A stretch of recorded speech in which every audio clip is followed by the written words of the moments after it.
Live from iRacing's virtual Talladega Super Speedway, welcome sim racing fans to round number 6 of the NASRA Triple M Pulling Truck Series, the ButtKicker 200, live on Racecraft TV. We're happy that all of you are joining us here from the beautiful virtual Talladega, and I'm your host Joshua Lee. Alongside me is Ian Fisher, and Ian, so much of this championship is already coming into play as we get closer into the halfway point of the campaign, but 5 rounds down, and only just last week at Sonoma we saw the first multi-time winner of the season in Ted Wade. Now a lot of time left to go before these playoffs, as a lot of races still left to go, including tonight at what is undoubtedly a wild card track and the second out of 4 restrictor plate races we'll have this year. Well, I think you hit the nail on the head there, Josh. It's a wild card track, and we've been talking so much about in the stretch of races all the way from Martinsville to all the way till next week in Darlington, how tough and demanding they are on these drivers. But today we throw them all in the bingo wheel, and we're going to pick a random winner, much like we did at Daytona. So there is a little bit of skill involved at Talladega. Definitely a track that wears on drivers mentally, maybe a little bit more than physically. But you're going to have to be really physically sharp tonight if you're going to come home in victory lane. You can have a little bit of strategy, you can have a little bit of luck on your side, but at the end of the night, that luck is going to matter more than that strategy. And this season so far in the schedule, we have been to Daytona, Homestead, Martinsville, Nashville Superspeedway, and Sonoma. And on the horizon, of course, Darlington in 1 week's time, but then we take a break for the All-Star race, then go to Eldora, Indianapolis, Hickory, Pocono. We return to Talladega with Rockingham and Charlotte rounding out the regular season. But specifically talking about these plate tracks, I mean, of course, we have Daytona on the schedule for the opening round of the season. Now we're back at Talladega. We go to Talladega one more time before the playoffs begin, and then we go to Daytona one last time before the end of the campaign. So 4 total super speedway plate racing tracks. So this schedule, Ian, really does fit the drivers that are a little bit better in terms of skill on the plate tracks, which of course luck plays a major role, but that skill as well, being able to navigate those lines, is going to come into play. And we saw at Daytona earlier this season Chris Cinnamon walk away the winner, and he definitely is going to be one of the many picks you can make tonight here at virtual Talladega. Oh, absolutely. There's strategy that could definitely be involved. You have to pick your right partners and work your way up to the front. It's much more mentally taxing, as I touched on earlier. And like you mentioned, you have to find which line is moving correctly and really find your way through the racetrack as it goes on. And it's not necessarily about leading the entire race, but more about putting yourself in position to win on that final lap, Josh, because more often than not here at Talladega, we see a final lap pass for the win. You were with us here on Tuesday at the virtual Talladega Superspeedway. Myself, Evan Pasoko, on the call for the Summer Showdown, presented by McConey Setup Shop, General Tire, Jim Beaver Esports, and Next Level Racing. And that was an exciting run to the finish line to crown a winner there, and 4 different winners in 4 rounds in that series as well. And we'll see if we can rekindle some of that same magic here tonight for the virtual Talladega Super Speedway. And tonight we'll be racing 480 laps on the docket, with stage 1 ending roughly around lap 15. Stage 2 will end at around lap 35. And of course, the custom fix setup, 75% fuel on board. They can go about 20 to 24 laps, and they have 3 tire sets total. They'll have 2 extras for them sitting in the pit lane, but 80 lap distance in, roughly about how much the trucks do here, and about 100 laps shy of the total NASCAR Cup Series distance, which it's not a long time, especially with those stages, about 15 laps a piece, including the stage breaks, and then we'll have about a 40 lap run to the end. But that 20 to 24 lap fuel window, if we don't have a caution in that 3rd stage, they will have to come down and make green flag stops. And green flag stops are always one of the most exciting things about super speedway racing. You really have to choose your partners, not only on the racetrack, but making a move to pit lane as well, Josh, because as we all know, if you make that move to pit lane and you're stuck by yourself, or you have a bad time getting off the pit road and you can't catch up to the back of the pack, it's very, very hard to make yourself back into a position where you can be competitive in the race. Let's not waste any time. Field taking to the grid, and we are getting ready for the ButtKicker 200 from iRacing's virtual Talladega Super Speedway. Taking the pole position, it was Christopher Blanchard for the first time this season. 56-1-2-3 on the stopwatch, with Devin Painter, his best start of the season as well, outside of the opening row. Tyler Dittmer, Dana Shepard going to share the second row. Times fairly close in the top 5, and rounding out that top 5 is Stephen Thomas in the 23. Keith Bradley struggled at Sonoma late in the race. He'll start P6, with Jacob Klinkart, the driver that jumped multiple spots in the playoff standings after Sonoma, starting 7th. Jonathan Mundo will start P8, rounding out your top 10. Jose Luis Rivera and Joey Doucette, our winner from earlier on this season at Homestead. CJ Fonda, a new name here to the NASRA Triple M Pulling Truck Series, going to start 11th. Keith Haney to his outside P12. Zach Hartwick, Jason Morales, another new name in Morales in the 1, starts P14. Rounding at the top 15, a very familiar name to NASRA, it's Taylor Peacock. Blake Lothian in the 43 will start in P16. Justin Lumpkin, Eric Zimmerman going to be 17th and 18th on the grid. Chris Cinnamon and Brady LaBeouf going to share the 10th row, and rounding out your top 20.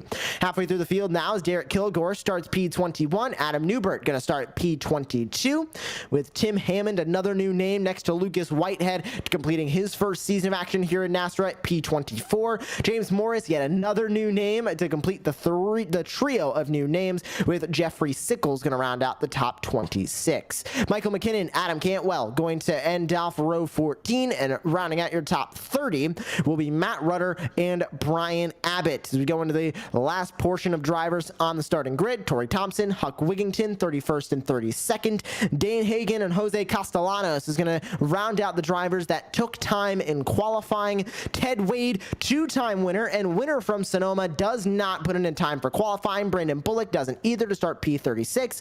Raul Meza, James Haney, and Cody Knott are going to round out the 39 drivers that look to take the green flag. TJ Moore there in 40th. Race control, he will not take the green flag. As they work their way into the 32 degrees of banking here at the virtual Talladega Super Speedway. Clear skies in the virtual world. Northeast at 1 mile an hour for that wind speed, and 120-degree track temperature. Not going to help them much in the grip department, but at the end of the day here in grip is not going to be the most important thing for these drivers. Yes, it makes a difference when they're making those moves bottom to top, trying to find which line to go with, but ultimately it's really going to rely on what drivers can choose the right lines and how quickly they can make their way up through the field, and at the right time as well. Yeah, tire wear shouldn't be too much of an issue, Josh, but two things that stand out to me as I was watching you go through the grid is, one, this is a huge grid. 39 trucks is a massive grid even for real-life NASCAR racing, and two, a lot of real big hitters are starting at the back of the pack, not taking a qualifying time. Wondering if it's a little bit of a strategy, they want to stay out of some early wrecks, or if they just want the fun of going from the back to the front.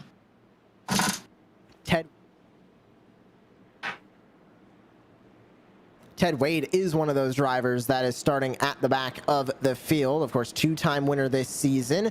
All the other winners kind of spread out throughout the entire field. Tyler Dittmer, winner from Nashville Super Speedway, going to be starting up at the front here in third. But both Blanchard and Painter showing single truck speed in qualifying. Both of them still yet to find victory lane yet this season.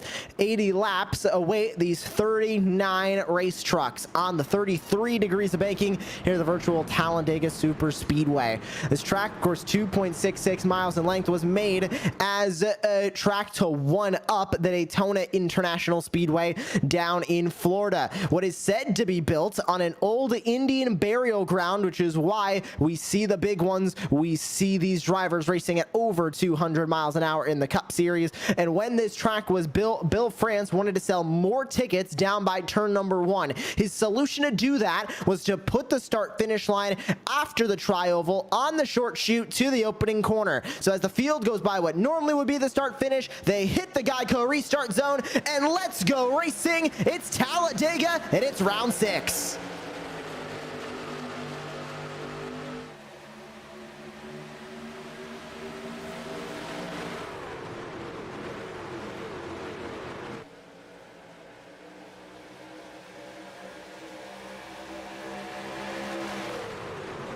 The speeds build as they hit down to the Alabama gang super stretch, still 2 by 2. Couple trucks dropping to the bottom, looking to run to the back of the field. But at the front, it is a lot of drivers tucked in tight. The number 3 machine, most notably, heading to the back of the field currently. That is Chris Cinnamon, winner from earlier on this season at Daytona. And currently the reigning restrictor plate winner falls to the back of the field as Blanchard leads the way with Tyler Dittmer in tow as they try and clear the outside line. Spearheaded currently by the 99 of Devin Painter as they'll head back to the start-finish line to complete the first lap of the night.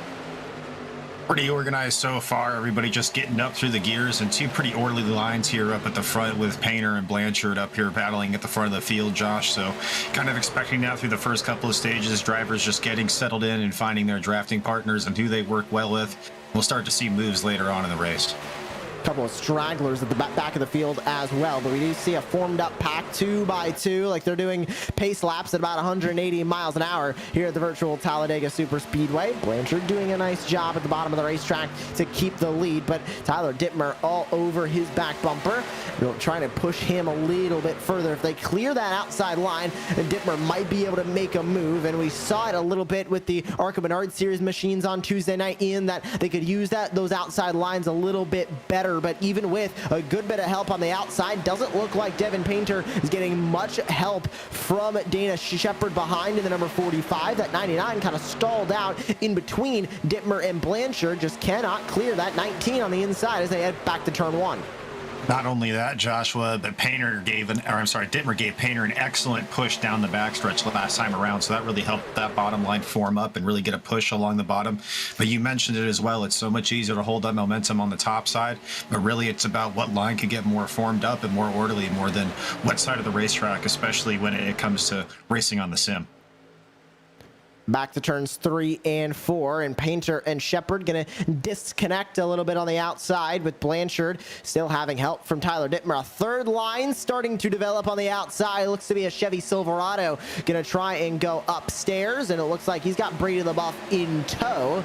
Wondering who that is up on the outside. I believe it was Joey Doucette that is trying to make that outside line currently work. 3 wide as one driver ducks back into the middle line, but right in front of LaBeouf, and LaBeouf almost going to leave that driver on the outside. It's actually the 93 of Tim Hammond. Makes sense why I didn't recognize the paint scheme. Believe this is his first start in the NASRA Triple M Pulling Truck Series, or at least one of his first of the season. And he'll go back up to the outside line, trying to go top of 3 wide with Brady LaBeouf in tow. At the front, still 2 by 2, and only 2 trucks daring to venture up by that outside retaining wall. And Brady LaBeouf in the NRE number 9 almost hitting it as they go through turn 3 and back to the front straightaway. And it's very serendipitous, Josh. You mentioned again on Tuesday during the broadcast how easy it was for trucks to make a run once they got maybe 3 or 4 trucks in a pack or cars in a pack. But right now we see that third line trying to form. They got a few more helpers now, but right now I don't think 2 trucks is enough to really make a push with one line or another. But another thing that we touched on Tuesday as well is so much easier to run 3 wide here at Talladega than it is at Daytona. You take Daytona, you take about 2 of those lanes right there, and that's all you got to race with. And so 3 wide is very hairy for all these drivers. But here at Talladega, you got 3 defined lines, really easy to try to make your way up to that high line if you want to. And middle line with a massive stall out in the middle of the field. Here comes the outside line. Now 4, now 5 trucks strong as they ride the outside wall, trying to go for the race lead. Almost 3 wide for that race lead. Currently is down on the inside. It's still Blanchard. Tyler Dittmer goes from middle to top, almost 4 wide as a driver gets loose in the middle of the pack. Looked to be the number 63, or let's say the number 23, excuse me, of Stephen Thomas at the edge of the top 5. And now they're going to fall back in the middle line, but to the outside now is Tyler Dittmer. He leads heading into 1, but a run now for the 99 at Painter in the middle. Still got the 45 of Dana Shepard behind. He'll clear the inside line. Is he going to go for it? No, he won't. Painter stays middle, 3 wide all the way through the field. And you saw how much drivers started to split out of that middle lane, Josh, once the top and the bottom really got formed up. You hear Darrell Waltrip all the time mention the middle lane being the sucker hole, and you're starting to see that effect now. You got 1 truck hung out to dry now currently in the middle, and you're just going to see them move backwards and backwards from here.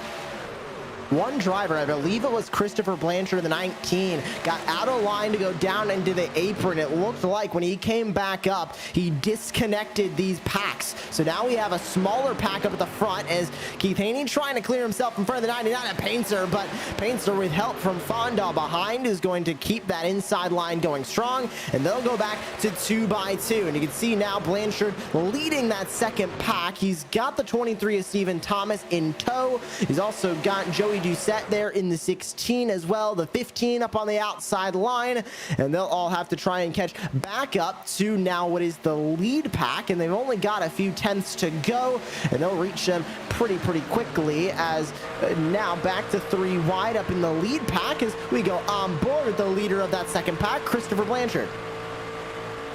And you saw how much, Joshua, we mentioned earlier in the broadcast, how Talladega is a mentally taxing race, but you saw the trucks kind of step out of line a little bit, and now we're back to 2x2 racing. Once the drivers get settled in a little bit more, start to get a little bit more confident, you may start to see that third line form again, but it's kind of interesting to watch under a long green flag stretch. The ebbs and flows of these trucks as we have two trucks kind of splitting away from each other here, about 10 back in the pack, but how these trucks kind of ebb and flow away from each other, and how you'll see packs form and dissipate through the course of a run. Still 2x2 at the front. They've settled back from that 3 wide as it looks like still both of these packs are running fairly independently as one driver pulled down into block the 19 of Christopher Blanchard. That was looked to be the 87 machine of Justin Lumpkin, the 20 machine as well of Jose Luis Rivera is down there, and they're still trying to get back up to this lead pack. They're still fairly unorganized. Once you go past the double file and you get to the 19 of Blanchard, you get to the 16 of Doucette, starting to just kind of stay unorganized, and they'll need to form their way back up if they want to get back up and make a run at this race lead. But as we go now, over halfway done with stage number 1. Remember, lap 15, at the end of lap 15, will be the stage caution for stage number 1. Wondering how many drivers are going to want those top 10 stage points, and also wondering how aggressive they're willing to get for them, because right now Taylor Peacock holds that 10th spot, and he's got Klinkart, Munda, and Lumpkin behind that. If they can make up just a little bit more time here in the pack, they can get some stage points before the end of stage 1. And our current leader, Keith Haney, you know, he had a good finish last week, Joshua, at Sonoma, and that was able to vault him into a more comfortable playoff position. So you got to think here out in front with lap 10 here coming to the line, he's looking for stage points. Outside line led by Hammond in the 93. He's got about 7 drivers with him in tow.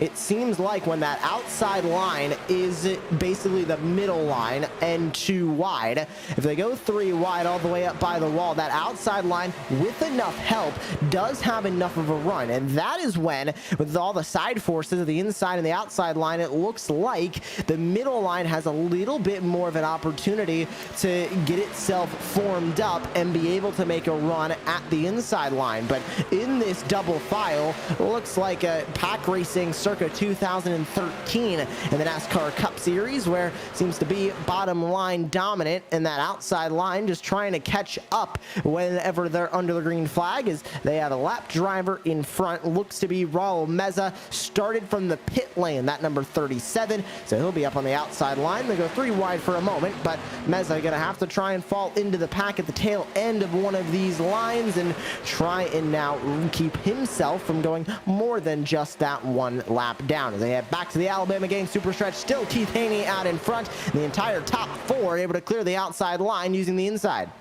The bottom line is doing a really good job of staying formed up and really pushing each other along, especially the top 3 trucks, and maybe even back to the 99 of Devin Painter, just really doing a good job locking bumpers and pushing themselves on the straightaways, but then also giving each other enough room in the corner to operate.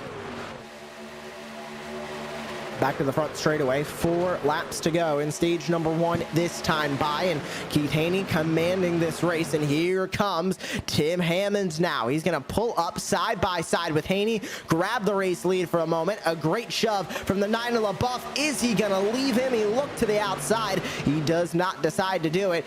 Very eager look to be LaBeouf. Same thing with Tyler Dittmer, who is in tow from the 9 and the 81 up there as well of Taylor Peacock, but through 1 and 2. They'll stall out again, and top 3 now going to be clear the outside line, and Tyler Dittmer in the 34 on the inside, third in line.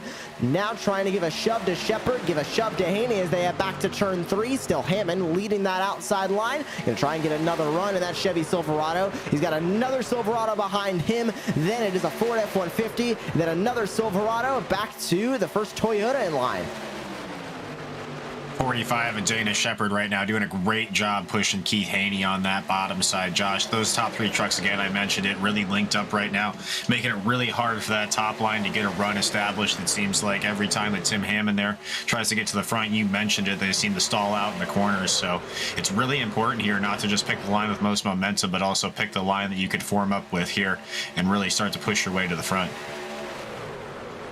3 laps to go in stage number 1. How aggressive will they get at the front for the stage points? Remember, how hard is it to really gain a ton of positions here? If you're stuck in the middle of one of these lines, the battle for 10th sits between Klinkart and Whitehead, and right now that 5 and the 88 are in line with each other. If the 88 of Whitehead wants to get into the top 10 for stage points, he's gonna have to either go into the middle line and try and power past the inside line, or go up top for 3 wide and try and get by everybody. He'll go to the outside, he'll get P10 away now as he passes the 5 of Jacob Klinkart on the inside, but once again reaches a wall. He needs that middle line to go forward with 2 to go. The 87 of Lumpkin looks to make a third line up at the top of the racetrack, does not go for it. He'll pull back into line as the pack now properly formed up. How about some 20 trucks in line as they'll go 3 wide up at the front. Shepard is gonna dump Hammond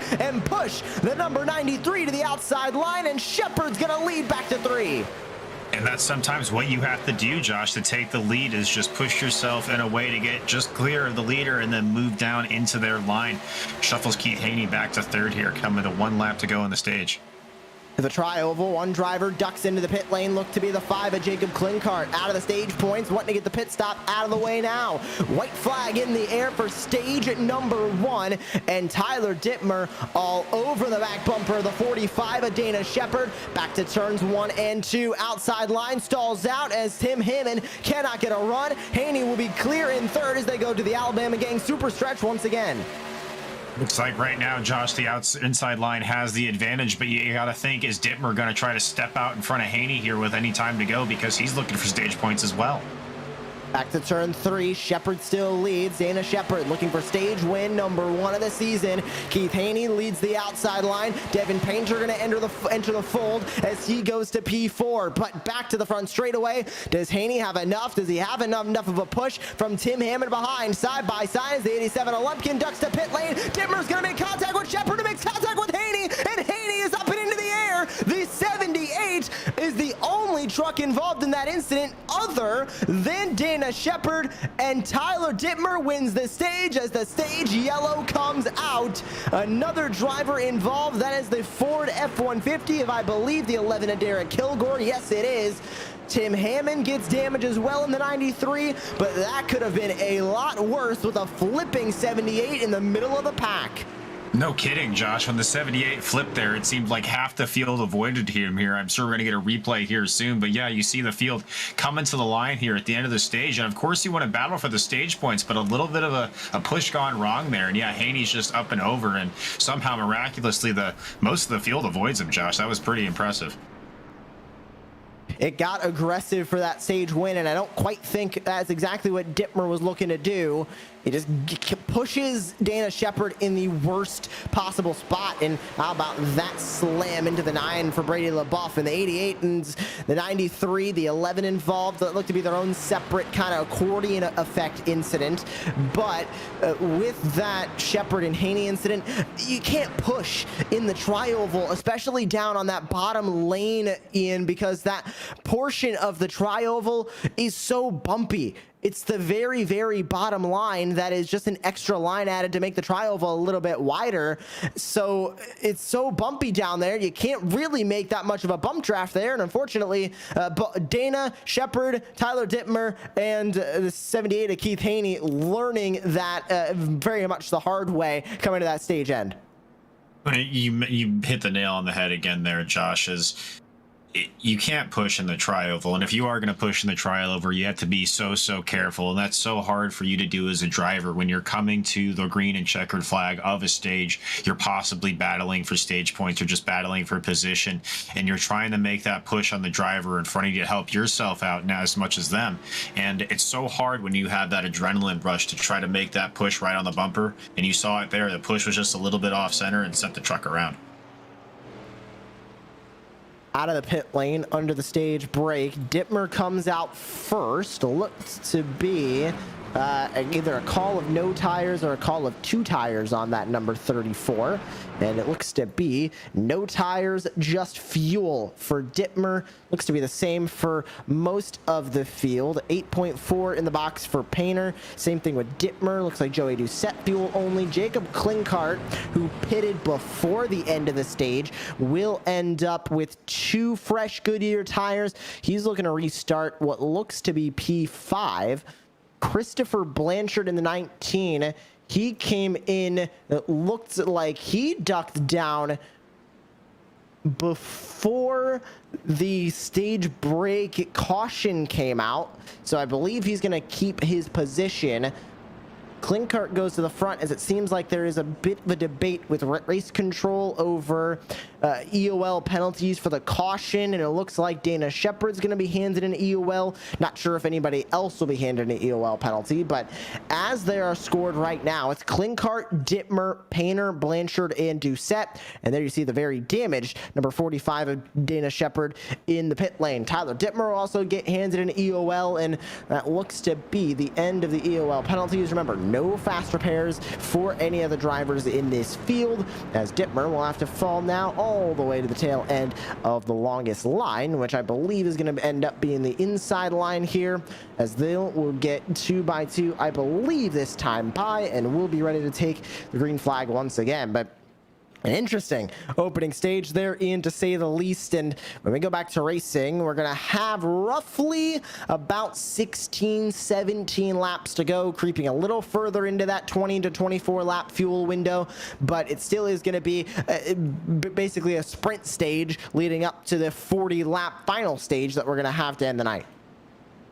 Well, that was quite intriguing, wasn't it? I mean, pretty clean racing through the first 15 laps, and then, of course, coming to the green and white checkered flag to end of the stage, we see some carnage. But really, these drivers here, if you made it through the wreck unscathed and clean, if you're at the front of the pack up here, like Klinkert or Painter, you just kind of got to relax, get back into a rhythm, and run the rest of your race, and know that you got to keep going here for another 70, or excuse me, another 55, 60 laps here at least, Josh.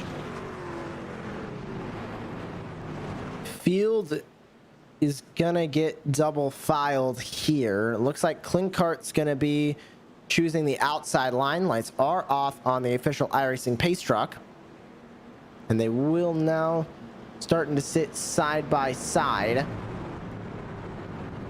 And it sounds like we have a little bit of an issue with how the drivers are lined up. Klinkart goes to the outside, and I believe he's going to be scored somewhere else than the race lead. Bit of debate, and we're wondering if we'll see another lap under the yellow flag. But developing timing and scoring here as we try and get everything figured out. But field back to 2x2. I didn't see any incidents really in that first stage, and of course the 2 kind of spiral incidents that happened at the end of the stage, but we still have not seen any caution having incidents, only coming to the end of the stage, which a caution already coming out for the end of the stage there. So no incident caution still yet on the night, as the only caution to come out was this stage break, and everybody hit the pit lane to grab, because some of them fresh tires, most of them just some top off of the official Sunoco fuel, that they can try and finish now stage 2 without having to take any more tires.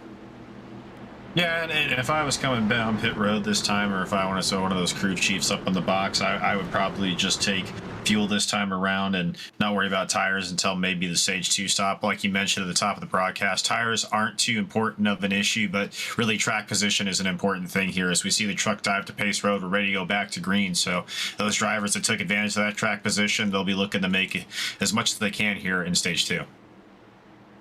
Official pace truck down and back into the safety of the pit lane. 3 drivers off and into the pit lane. LaBeouf, Haney, and Shepard. Everybody else, Shepard and Haney are still in the pit lane grabbing repairs. Everybody else is in the field. Brady LaBeouf scored out of this race. Back to the GuttKicker restart zone. Back to the green flag as they'll head to turn number 1. Devin Painter on the inside line. Christopher Blanchard on the outside. Exactly where we began the night. Just lane swapped as they go through the middle of 1 and 2. Blanchard opts down to the inside. Klinkart leads the outside line as they go back to the Alabama gang super stretch for the first time in stage 2.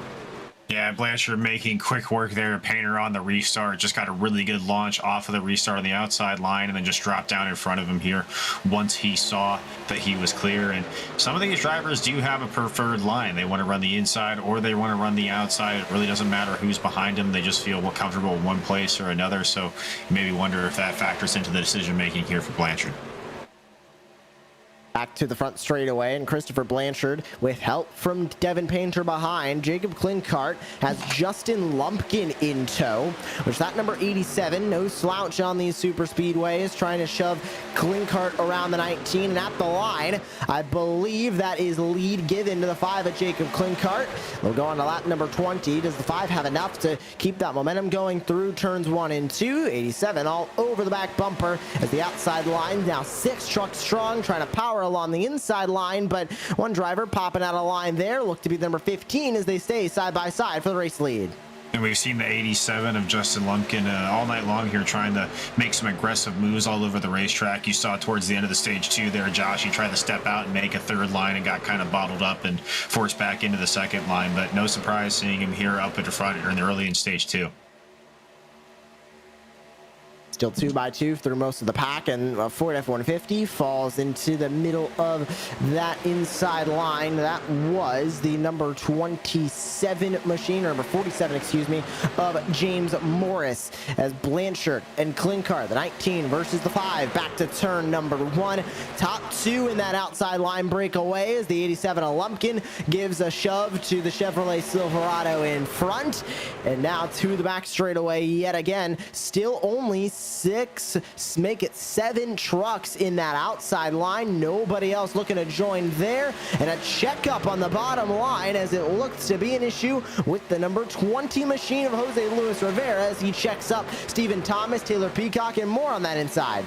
Yeah, that's really going to break up that inside line. 4th in position on the inside line on back, and they're kind of struggling to form back up right now. But that outside line really has it going, Josh, and trying to make a run on the leader here. Blanchard 19 is Klinkert here in the 5 truck, getting pushed very well by Justin Lumpkin in the 87.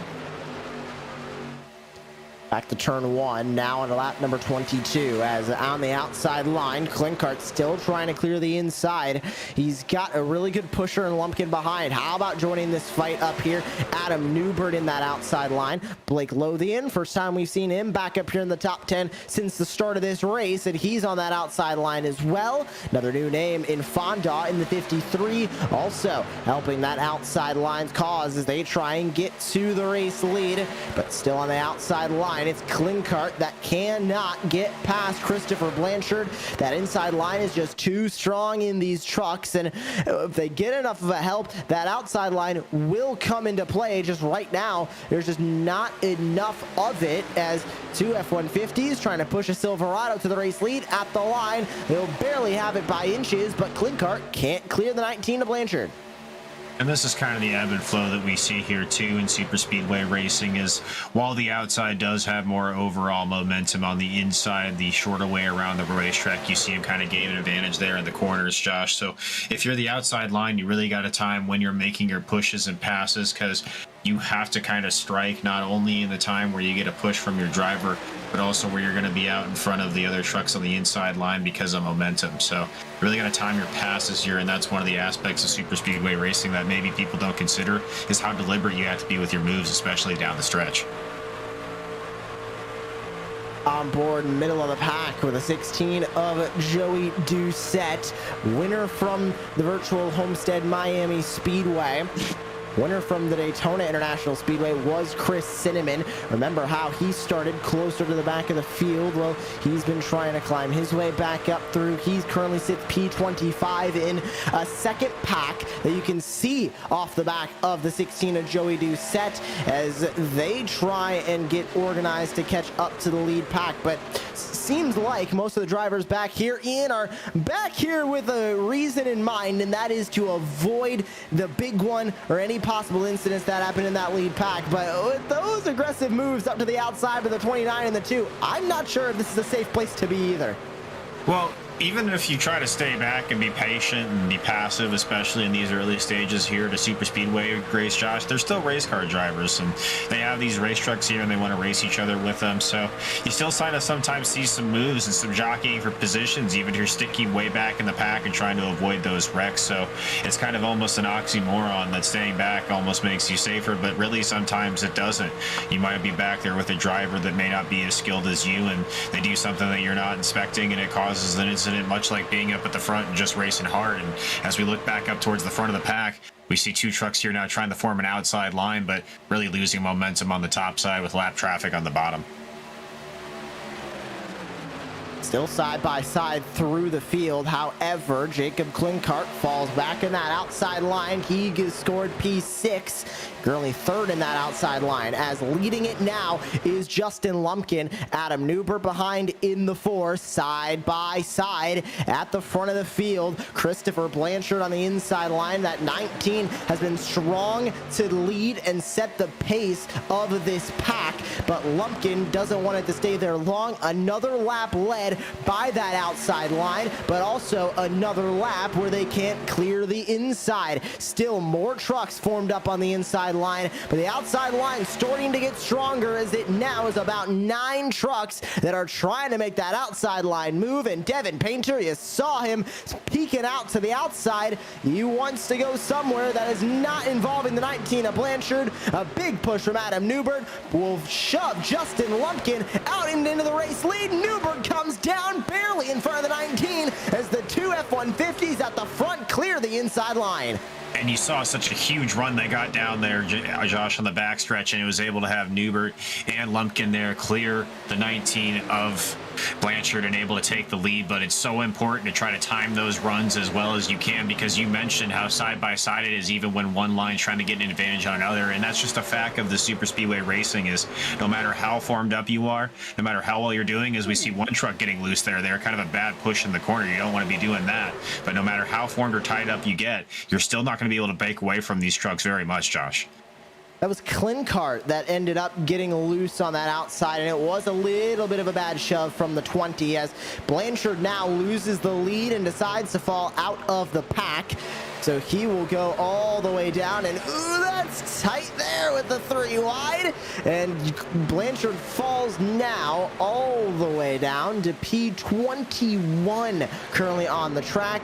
And with Dittmer, Munda, Cinnamon, Morales, and more behind, as everybody will go by Derek Kilgore, who was in that lead pack. He was second on the outside line after the contact between the 20 of Jose Luis Rivera and the 5 of Jacob Klinkart. Everybody side by side now up at the front once again, but Justin Lumpkin on the inside with Adam Newbert in tow. Will it be another quick change of race lead as a big shove to the back bumper? Coming is Jacob Klinkart and Jose Luis Rivera on the outside. It's not a bad shove from the 5 to the 20 this time by as they go into turn 3. And as always, you really want to try to do your pushing on the backstretch as much as you possibly can. We saw what happened to the end of stage 1 there with pushing in the tri-oval and then pushing in the corners. We also saw what almost happened there as well. And it looked like for a second there, Josh Kilgore in the 11 truck was trying to get a third line going. Nobody went with him, or possibly he was just trying to drop to the back a little bit too hairy for him right now. Through turn 1, another lapped machine looks to be Hammond on the outside. He'll be slow and will go one lap down, first lap down for him, or actually he'll go 2 laps down, excuse me. He is 1 lap away from the next driver that he would be racing, which is Lucas White. But the 20 on the outside trying to clear the inside line. He might have had it by inches there back to turn 3, but not nearly enough as Klinkart.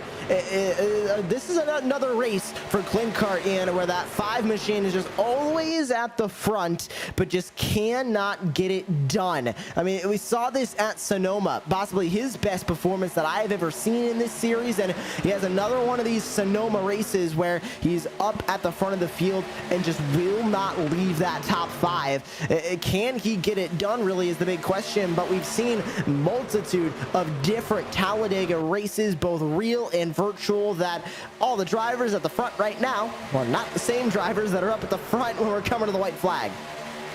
Not only that, but another driver that kind of fits that mold too is Adam Newbert in the Ford truck as well. Always up towards the front of the pack, running the top 5 and the top 10, but not able to get it done 100% quite yet. And so you watch these drivers, and not only these drivers, Josh, but you mentioned it, how much the pack gets shuffled up through the course of a night. Really, anybody can win here at Talladega or Daytona, these super speedway races, and that's part of the allure for a lot of these races, and why you see such a large field size tonight is everybody in this field, whether you're in first place or 21st place right now, feels like they have a chance to win this race possibly. And we saw it on the Tuesday night in the ARCA race that we were mentioning a few times. Is there was 2 huge wrecks on the last lap on the backstretch and then turn 4, and somebody that was running possibly back in 20th place all of a sudden finds himself in 8th place. So really anything can happen here in super speedway racing. Side by side, back for the race lead. With 5 to go in the stage, it looked like somebody was trying to make a third line work, but not enough momentum yet, as Klinkart is going to try it from up front, and that was immediately met with a little bit of regret for the 5 of Klinkart. He'll fall back to line. They'll reach up to a lapped machine that is Eric Zimmerman, that is well off the pace. Pack works their way by as a disconnect now in the outside line with the 43 of Blake Lothian, with look to be the 81 of Taylor Peacock in tow, trying to catch up to a charging number 5 and a charging number 80, or charging number 20, excuse me, up at the front of this field as they're starting to catch. Will they go 3 wide, 4 to go in the stage? Do they look for it? No, they do not. Maybe thinking about it, but not that eager just yet for these stage points. Well, again, approaching another driver that is going to be lapped here, makes the move to the inside down on the apron, but you got to think that that's factoring into a decision as we start to see 3 drivers now towards the back of the pack, possibly trying to form an outside line, but it looks like they're going to file back in. But lap traffic kind of making a factor here with some of these runs, Josh, is kind of the ideal time you would think to make them is when you see a lap car coming up right then, and you don't want to put yourself 3 wide in a situation and give the lap car that's much smaller than this pack nowhere to go, because that's just going to stack you up as well. 3 to go in stage 2. Remember that stage caution at the end of lap number 35. Lumpkin and Newbert versus what is Rivera and Klinkart on that outside line. Doucette in tow on the inside line. Painter still in tow, as well as the one of the new names in this series, as the 53 of Fonda, as the outside line will clear the inside once again into 3, but does not go for the move. Staying up at the top of the racetrack is Jose Luis Rivera, as well as the 5 of Jacob Klinkart. 3 wide, a little bit further back, as here comes the cavalry, as Blanchard ducks it into the pit lane at the end of the stage. 2 to go in stage 2, and that third line trying to form cannot get anything as they go back to turn 1.